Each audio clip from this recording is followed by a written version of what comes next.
Hoje o canal Roda de Umbanda veio entrevistar o Pai Félix. Ele é representante da Carta Magna da Umbanda no sul do país. É bem interessante essa carta, ela norteia a nossa religião e ela dá várias diretrizes de como a religião deve ser seguida. Eu gostaria que o senhor se apresentasse. A bênção aos meus mais velhos, a bênção aos meus mais novos. Eu me chamo José Aparecido Félix, o pessoal me conhece por Félix. Eu sou professor, essa é a minha área de atuação, é o magistério mesmo. Sou cientista das religiões, tá? Resido em Jaraguá do Sul desde 97. Hoje, atualmente, trabalho como diretor de ensino numa autoescola e instrutor teórico também. E a gente está aí para somar. Então esse é o professor Félix, tá bom? Pai, quando que foi criada essa Carta Magna? Bom, a Carta Magna da Umbanda, ela perpassa por uma discussão de muito tempo. O mentor da Carta Magna da Umbanda é o Pai Ortiz Belo, da cidade de São Paulo. E essa carta, ela começa basicamente ali na década de 90, que começa essa discussão, quando as pessoas pedem uma posição de como o Brasil se encontrava num contexto religioso. Então essa discussão ela vem e tinha-se necessidade de solidificar. A Carta Magna da Umbanda, como você me pergunta, quando que ela foi criada? Então ela foi criada por um grupo de sacerdotes, muitos deles já não estão com a gente hoje, e junto vieram agregando. Então assim, ela começa na década de 90, tá entendendo? Essa solidificação. E esse estudo ele começa no Brasil, muito bem dito, e teve uma necessidade muito grande dela ser estudada em Portugal.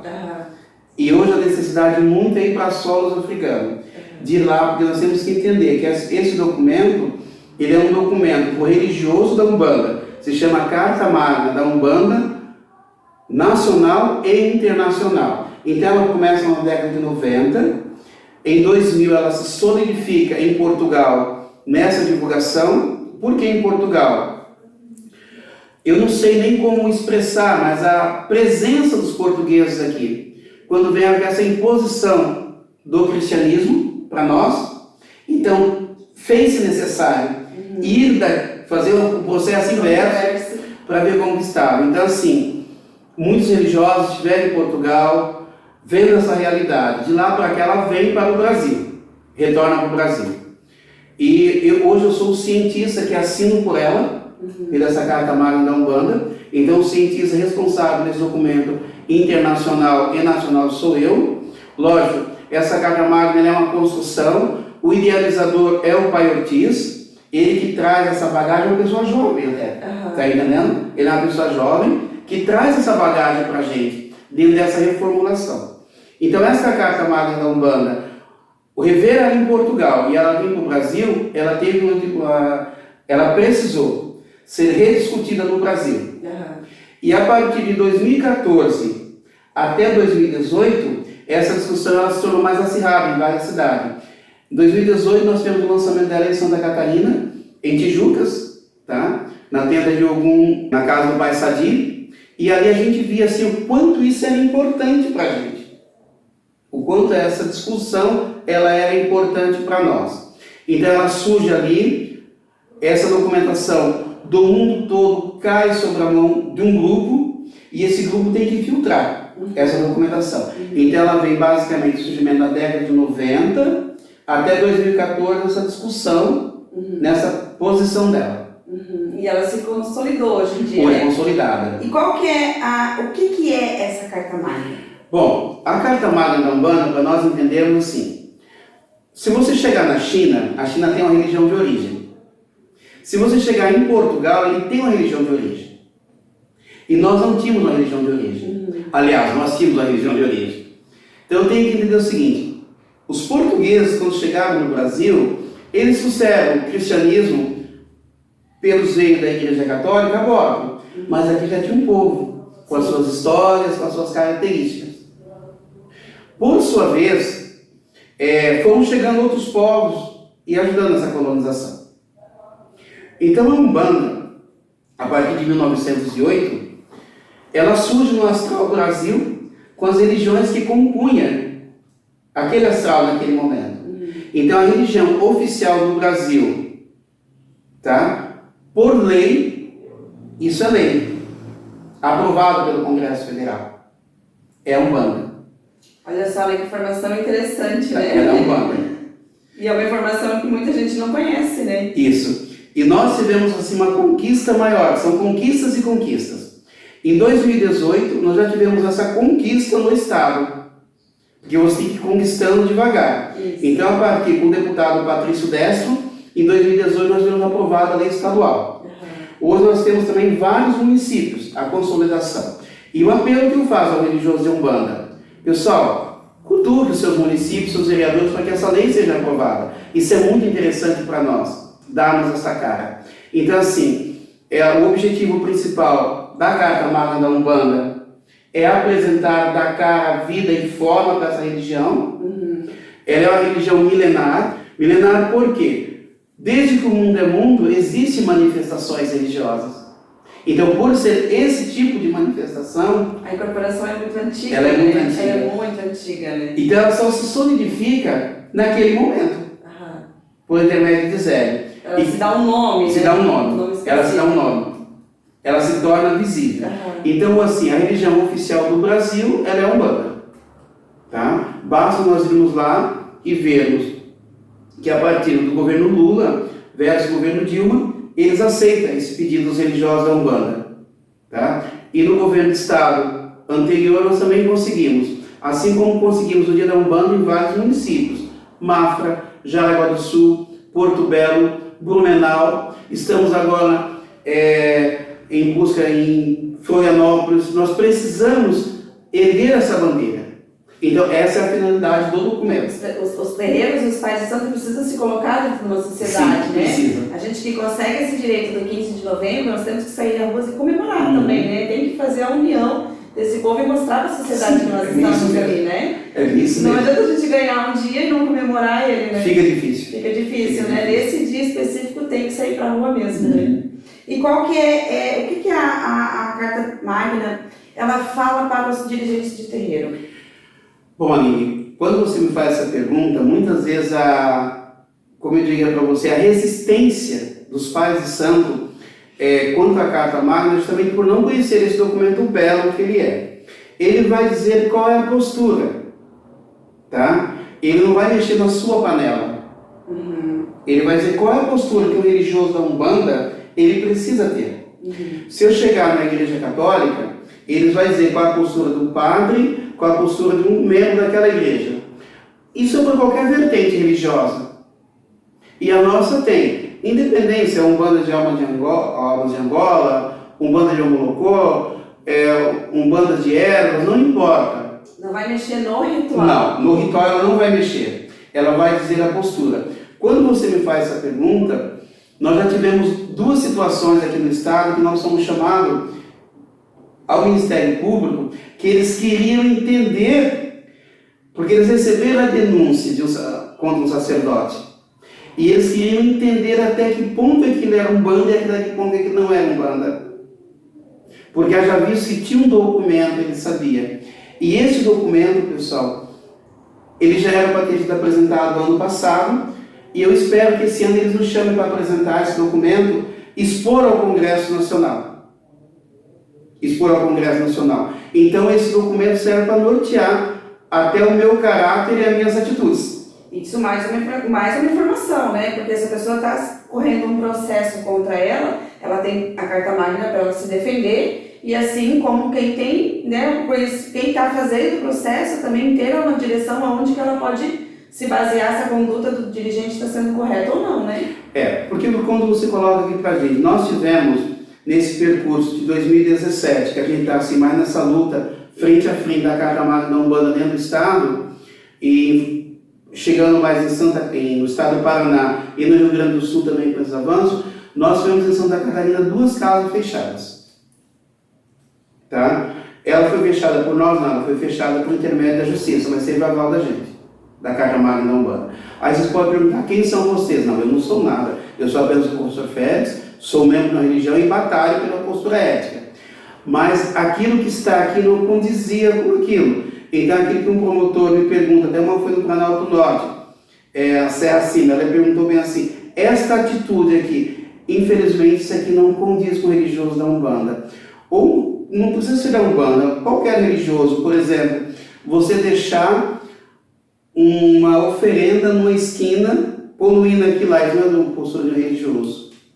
Você ir no cemitério e deixar as coisas jogadas. Então tem determinadas situações que a carta magna da Umbanda ela está como esse colegiado para defender. Muitas vezes a gente está lá, a gente só vai direcionar quem está na frente daquele julgamento perante o documento. Até uma pessoa que está julgando, ela tem uma ideia mais ou menos da religião, né? Porque às vezes você não conhece a religião, tu não sabe o que pode julgar como certo e errado, né? Isso, é bem isso que você coloca. Por exemplo, um pai de santo, ele vai fazer um banho de ervas numa mulher. Ele jamais pode fazer um banho de ervas numa mulher, tem que ser uma outra mulher. Tá? Quem é dirigente de terreiro, presta atenção, isso, né? É uma outra mulher. Sim, né? Existe a lei, né? Existe a lei. O caráter, né? E a ética ali, né? Então, eu vou dar um banho no homem, o correto esse homem tem que estar com uma roupa onde eu não consiga ver as partes íntimas desse homem. E vice-versa a mulher também. E vice-versa a mulher. Outra situação muito séria que a gente depara perante essa situação é o pai dizendo assim, a entidade quis. Não, você vai ter que conversar com a sua entidade, eu pedi para o Cambone conversar com você, porque não tem a entidade quis. Não tem a entidade quis. Então, em outra situação, é a prescrição de determinadas forma curativa. Por exemplo, passar a mão em determinado lugar, massagear em determinado lugar, indicar determinado medicamento. Tá? Por isso, por exemplo, eu até sugiro para você, nós temos agora o Jardim das Folhas, que o pai de Prats, ele fez um livro onde trata-se das ervas. Então nós sabemos que a erva é o ponto principal do nosso dia a dia. Então tem que saber manipular aquilo também. Porque na hora que for comparecer perante o juiz, é o pai de santo. Não vai meter o preto velho, não. É o pai de santo que vai estar lá. E ele que vai ter que responder por aquilo. Isso mesmo. Tá? Então nós não podemos conceber isso, né? Então ela serve para isso perante os pais de santo também. E é interessante que o pai tocou no assunto ali dos medicamentos, né?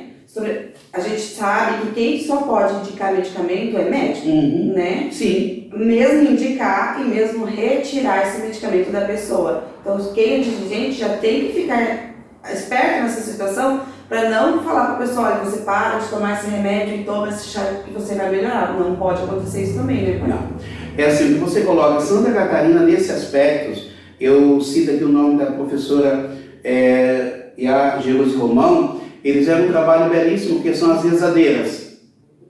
É uma profissão existente. Então, muitas vezes, quando você está lá, a federação A, a federação B, ou vinculado a um grupo tal, você tem esse grupo que te dá apoio. Então, de repente, você, pai de santo, você, mãe de santo, está vinculado a um grupo que pode te dar um apoio. E dá um apoio que hoje a gente tem uma dificuldade muito grande, que os pais de santos, eles vão dizer assim que o meu orixá quis, não. Se você parar uma tarde com um grupo de pessoas, trocar experiência sobre o chá, sobre um unguento, sobre uma erva, aquela experiência, ela saiu, preste bem atenção, do genérico para o prático. Ela foi para um grupo, ela passou por uma discussão, por exemplo, em Mafra, nós temos a doutora Ana Cecília. Doutora Ana Cecília é umbandista, é a primeira farmácia viva do estado de Santa Catarina, até se passou a reportagem onde pegava São Bento. Você vê, os postos de saúde eles já prescrevem aquilo que nós no terreiro já prescrevíamos. Então lá ela já prescreve um homeopático e um alopático. Tá entendendo? E o posto de saúde tem. Então você já imaginou você chegar num pai de santo e ele ter toda essa estrutura, enquanto rezador, enquanto pai de santo, de poder chegar num posto de saúde e pedir o medicamento, tá? Que a sua entidade indicou para aquela pessoa que seria a homeopatia. Ou ele ter no seu quintal plantado, está aqui as tuas folhas, vai fazer esse processo. Um conhecedor de remédio. Um conhecedor de remédio. Folhas, então, assim, isso a Umbanda está super dentro, tá entendendo? está super dentro e apoia. Novamente eu digo, a erva é o nosso ponto de partida. É o nosso ponto de partida. Ela é a água para nós, perpassa dali. Tá? Então nós temos que pensar nisso aqui. Então, a carta magna da Umbanda, ela vem para, como diz o outro, nós estamos em 2022, nós já temos que nos orientar. Nós temos que entender que o mundo mudou. Bastante, né? Ele não pensa mais diferente. Antigamente nós escrevíamos uma carta, nós mandamos e-mail. Eu falo com a pessoa do outro lado do mundo pela tela. A cirurgia é feita remotamente. Então nós temos que pensar tudo isso. E o pai pode citar alguns pontos importantes da carta? Como eu gosto muito, é um tema que eu gosto bastante, né? A ética e moral no contexto filosófico e religioso da Umbanda. Pois bem, eu acho que nós vimos falando isso até agora. Quando você fala assim, com alguns pontos específicos, suponhamos, vou pegar com você, como Umbanda trata o deficiente físico. Você pode ver que muitas vezes nós vamos chegar no terreiro e você não está adequado com o deficiente físico. Eu não tenho, você não tem, mas nós estamos evoluindo. Você precisa ter. Hoje, você legalizar um terreiro, você precisa ter um banheiro adaptado. Eu tenho que fazer com que essas pessoas se insiram na sociedade. Eu não tenho na roda, mas eu posso ser um visitante. Eu posso ser um visitante. A questão do aborto. Como é ela que ela trata o aborto? Primeiro, a Umbanda é contra o aborto. Então não posso receber que a mãe de santo, um pai de santo diz ser um bandista e a pessoa o procura e ele faça um aborto. Então, um dos casos de fechamento de terreiro foi isso. A pessoa executou um aborto em nome da Umbanda. E a Umbanda não prevê aborto. E coloca em risco a saúde da pessoa. A saúde da pessoa. Ela não prevê, não, ela é contra, porque é uma vida. Para ele chegar até ali, tem toda uma questão de resgate. Como ela trata o casamento. Outra situação que é muito, muito interessante é a questão como ela trata o dependente químico e o alcoólatra. E eu saber esse panorama, enquanto a sociedade ela trata como doença, por sua vez, determinadas partes, e determinadas partes trata como vagabundo, como alguma coisa. E eu tenho que passar quem é que produz o alcoólatra. Você, eu, nós produzimos. Esse alcoólatra nasceu no seio de uma família. Isso é fato. Sabe, Aline, quando você chega lá na tua casa, que você vai fazer um churrasco pela manhã, a primeira coisa que o teu pai, isso aqui é muito bom. Ele levanta, ele vai lá, antes de lavar a grelha, ele faz um copo de caipirinha. E a criança está vendo. Não estou falando que isso não seja salutar. Tá? Ao aniversário da criança, aquele aniversário é para a criança. Isso nós vamos ver, tem 6 crianças e 30 adultos. E a maioria das coisas são destinadas ao adulto. Então as festas hoje em dia, muitas vezes ela é considerada se ela é boa ou não, pela quantidade de bebida que foi consumida, não pelo papo, pela conversa, você está entendendo? Aí nós vamos lá na hora da incorporação. Qual é o eixo bom muitas vezes? Aquele que tomou dormir de cachaça, aquele não sei o quê. Será que tem necessidade de tudo isso? Então, como é tratado o alcoolismo? Essas partes são partes assim, que é muito importante. Tá? E aquilo que você coloca ali nessa questão do valor ético. E eu tenho que entender o que é ético. O que é ético é aquilo que não fere a outra pessoa. Ele não pode ferir a outra pessoa de forma nenhuma. Tá? Eu tenho que passar por esse padrão. Então, nesse contexto religioso, quando uma pessoa nos procura porque ele não está bem em casa, eu não posso pensar que eu tenho que explorar aquela pessoa, eu tenho que ouvir. Tá? E nós sabemos que os nossos terreiros eles atendem mais do que o SUS, o setor de psicologia. É verdade. Tá? Sim. Você consegue, muitas vezes, uma consulta de psicologia, um preto velho, eles atendem muitas vezes lá 40, 60 pessoas na semana. É verdade, eles estão bem movimentados. Principalmente com a pandemia. Então, assim, dentro dessa postura ética, o que eu vejo, a questão do aborto, que é muito interessantíssimo, você está entendendo? Isso pegou para nós no Estado. A questão do alcoólatra, tá? E aí que eu tenho que entender. Aline, segundo a lei, criança, preste bem atenção, álcool e fumo não combina. Ok? Aí você está lá na festa, a sua pomba gira. Aí tem uma criança do seu lado, a criança servindo o seu Exu. Aquela foto já te incrimina. E se você está induzindo a criança... A criança pode ir para a religião, mas com certos limites. Com certo limite. Aí a criança está ao lado do preto velho, aí o perigo do uso das imagens, pessoal, tem que ter muita tecnologia no celular. A criança lá ao lado do preto velho, o preto velho pede para a criança um cachimbo. Não é por maldade que ele pediu, aí a criança estende o cachimbo. Essa foto vaza. Tem que entender. Então aqui ela é muito, como diz o outro, é muita coisa que a gente tem que pensar para ajudar os sacerdotes. E muitas vezes quando você chega para falar alguma coisa, eles falam, a minha entidade sabe o que faz, a tua entidade sabe o que faz, mas o juízo, o promotor sabe como executar. Né? É isso, volta no que foi falado antes, né? Quando for perante um juiz, tiver algum problema, não é a entidade que vai lá, né? Não, é você. Né? E aí depois que você cai numa falácia dessa, é difícil de recuperar o teu nome de volta, né? Complicado. É bem complicado de recuperar de novo o nome da pessoa, né? Porque ela acaba perdendo, né? As pessoas acabam desacreditando dela, não é? É bem isso mesmo. Né? E onde é que as pessoas podem encontrar essa carta magna para lerem, para terem uma noção do que está escrito lá? Tá, ela está em PDF, tá, pessoal? Vocês podem achar em PDF. Vocês vão achar. O material é esse material aqui. Tá? Esse material, o último lançamento que saiu, tá? Mas esse material se encontra em PDF. O nosso objetivo aqui no Estado é movimentar, ver se conseguimos, pelo menos, via governo do Estado e algumas secretarias de educação, tá? Se conseguimos ter pelo menos 4 ou 5 exemplares em cada uma das escolas. Tá? Porque isso aqui é semelhante, como digo para você, ele é um documento, ele perpassa, ele aqui não está um cunho dogmático, ele está um cunho de lei. É diferente, não é um dogma, né? Não é um dogma. Por que não é um dogma? Umbanda de Molocô vai trabalhar diferente da Umbanda de Alma de Angola. E assim a Umbanda de Ervas, assim a Umbanda Sagrada, a Umbanda Branca. Então, ele é algo para nortear. Então, assim, é muito importante que os terreiros tenham e trabalhem com seus membros. Aqui eu tiro o chapéu para o Pai Israel de Araguari. O Pai Israel de Araguari, em 2018, ele foi uma das primeiras casas a pegar, se eu não me engano, foi Isolde até, a filha de santo dele, que foi lá, baixou material, postou dinheiro, eles trabalhavam, enquanto antes dos trabalhos foi um processo formativo.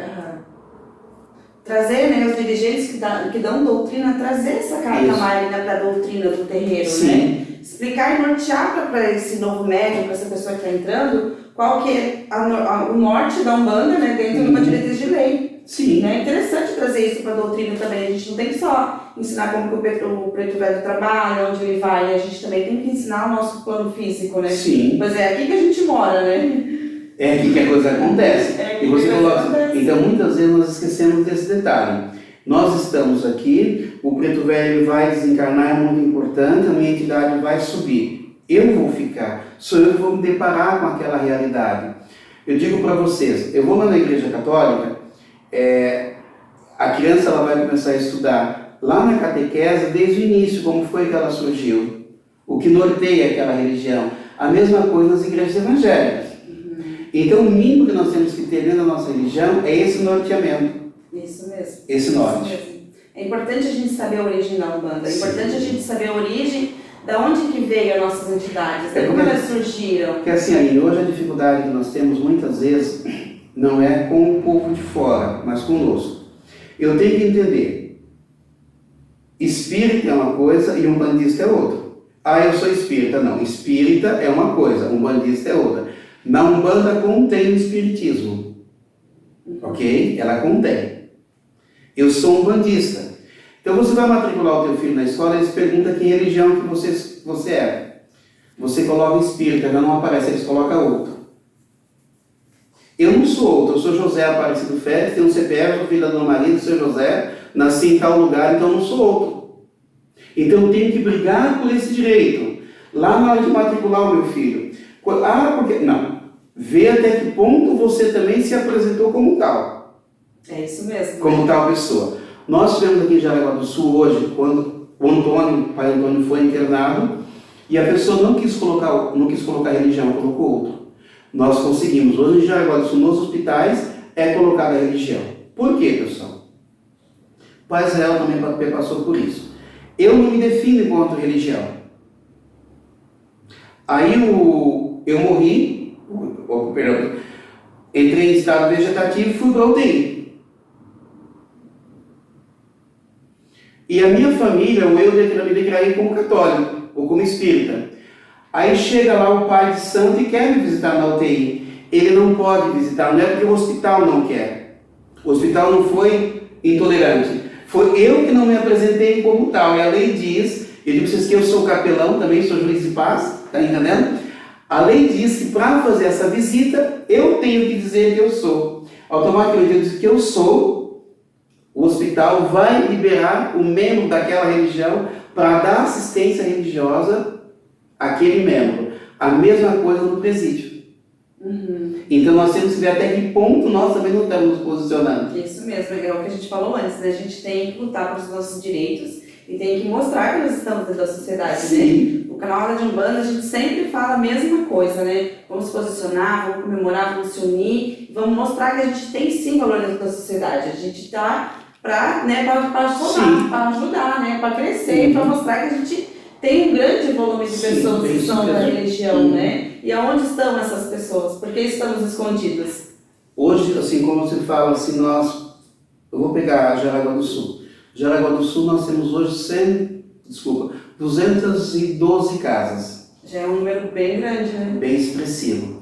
Nós já chegamos a fazer um cômputo, nós temos mais de 28 mil membros dessa religião. E você não consegue palpar. Você não consegue palpar. Nós já vamos começar até pelas lideranças, muitas vezes. Se eu tenho quase 250 casas, eu tinha que ter basicamente lá no IBGE 200 e poucos sacerdotes. Está entendendo? E quando você pega, não aparece isso nos dados do IBGE. Por que não aparece? Hoje é uma briga muito forte da gente para que o IBGE coloque as coisas tal qual, como são, tem que ser. E o sacerdote, o membro, também não se apresenta como tal. Está entendendo? Por exemplo, eu quando fui ingressar no magistério, eu me apresentei como negro. E a moça que fez meu cadastro, hoje a confusão tem sido muito grande. Ela disse, você não é negro, você tem até pós-graduação? Você tem até... apresentar como, né? Complicado. Você tem até pós-graduação. Quer dizer, o negro não pode ter pós-graduação, né? Complicado, né? Um assunto bem delicado isso, né? Então é essa a situação. Então nós temos que nos posicionar. Isso aqui é uma postura ética. Você se posicionar como tal. Tá? No mercado de trabalho não se torna muito difícil. Tá? Você fala assim uma situação. Nós tivemos 2 vezes na cidade de Joinville, tá? Quando a Federação FUG ela tem um braço muito grande do estado e outros estados também, uma situação assim. Um moço trabalhava no restaurante, tá? E esse moço precisou sair com uma feitura. Ele precisava. E quando ele foi contratado para trabalhar, ele colocou que ele era católico. Né? Então, perante a ficha de apresentação dele profissional, ele não colocou que ele era um bandista. Então, a negligência não foi da empresa. Foi dele mesmo, né? Foi dele mesmo. Dela foi dele mesmo. Então, essa é uma situação que a postura ética ela tem que sair daqui para fora. Bem interessante, a gente vai deixar a Carta Magna na nossa página do Facebook, quem quiser tiver interesse, a gente vai postar lá, né? Quem quiser olhar, quem quiser ler, né? E aí a gente vai colocar na descrição do vídeo também os contatos, né? Aonde achar essa Carta Magna, onde você pode procurar, baixar, imprimir, né? Deixar o seu livrinho lá para você ler, para você passar para os seus filhos também, para passar para os conhecidos, né? E assim a gente vai se colocando dentro de uma sociedade de uma maneira correta, né? Assim, Aline, a gente também se coloca à disposição dos terreiros. De repente, você quer que a gente vá lá, exponha a Carta Magna para o seu filho, linguajar didático, não que a gente saiba mais que os outros, não é isso, mas o tempo nos encarrega de algo que demorou 20 anos para ser construído, por permearmos aquilo ali no dia a dia, talvez com 45 minutos fazer uma exposição adequada, em poucas palavras. Reúne, né? Reúne você você, dirigente, reúne mais uns 2, 3 colegas seus que são dirigentes também de terreiro, né? A gente E coloca à aí faz, disposição. né? Se coloca à disposição, o Pai Félix, eu vou deixar também as redes sociais do Pai Félix na descrição do vídeo, e ele está se colocando à disposição. Então, se você não quer fazer sozinho, acha que é pouca gente, reúne, né? Dá para reunir 2, 3 terreiros ali, que com certeza o Pai Félix vai ter um prazer enorme de atender vocês. Sim, lógico, né? isso. Com certeza. O Roda de Umbanda fica por aqui. Pai, a gente agradece muito pela palavra, agradece muito por essa informação de extrema importância para a nossa religião. Se o senhor quiser agradecer alguma coisa. Primeiramente, eu quero agradecer a Deus, tá? Ao nosso Pai Maior, pela essa oportunidade de estarmos vivos. Quero agradecer a vocês ao canal de Umbanda por ser mais esse vetor de informação da nossa religião. Coloco aqui à disposição de vocês toda a estrutura da Carta Magna da Umbanda. Um hora eu quero conversar com vocês sobre o Fórum Itinerante, que é esse braço político também da nossa estrutura. Coloco aqui, por você colocar esse material, essa mão humana, isso é de muita importância para nós. Quero agradecer aqui de uma forma toda especial ao grupo de mestres e mestras da Umbanda de Santa Catarina, a FUCA, Federação da União dos Cultos Afros Brasileira, ao Fórum Itinerante, o Movimento Político Umbandista e a Carta Magna da Umbanda. Então, assim, mais do que tudo, pessoal, precisamos acreditar. Acreditar em quem? Primeiramente em nós mesmos. Nós somos capazes. Tá? Nós somos capazes. Ok? Ninguém nunca dizia que nós íamos conseguir um dia estadual da Umbanda. Conseguimos a lei de solidificação. Ninguém nunca dizia que nós íamos conseguir um dia federal da Umbanda. É lei de solidificação. Dia de Iemanjá, dia tal, a gente consegue. Então nós precisamos do apoio de todos, tá, pessoal? E a gente está aqui para somar com você. Muito obrigado, meu Pai Axalá. Meu Pai Xangô te abençoe. Tá? Como é o nome do senhor que está lá do outro lado? Junei, Pai Junei. Tá, Deus te abençoe. O senhor, Deus te abençoe muito. Eu mandei um oizinho para o senhor lá dizendo. Deus te abençoe vocês, tá bom? Joia? Axé. Axé, meu pai. Roda de Umbanda fica por aqui. Axé.